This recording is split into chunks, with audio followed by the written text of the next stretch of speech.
sa mababa lang pagpusan ko natin guys.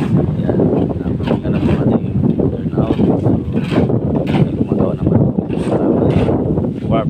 Yan, warp structure po ang tawag yan.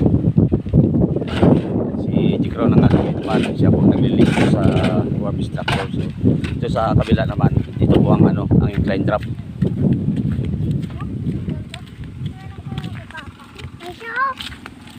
Ayan. Ayan po ang incline drop. Ayan.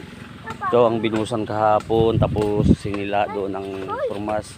Kinakabitan naman doon po sa unahan ay binagbubuhusan naman. Bukas ito na naman po ang aming bubuhusan.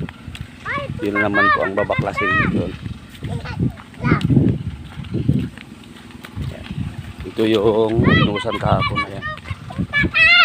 Tapos ito naman, dito na naman ang inasimbol naman ang formas para bubuhusan bukas. Tapos doon po, doon ang may nagbubuhos naman, bali nasa 8 plywood po yun. So times 2.4, nasa 19. Nasa 19 siguro, nasa 19 meters ka. Nabubuhos yan sila dyan kapag doon ay may nag-aasibol. Hindi lang po at maraming pumasok na mga tao ngayon, kaya medyo hati-hati sila at sabay-sabay po ang trabaho.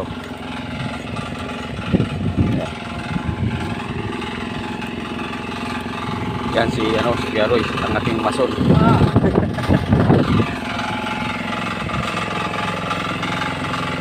Yan po ang binubuhusan ngayon. Bukas yan naman po ang aming babakasin na piyurong naman po doon.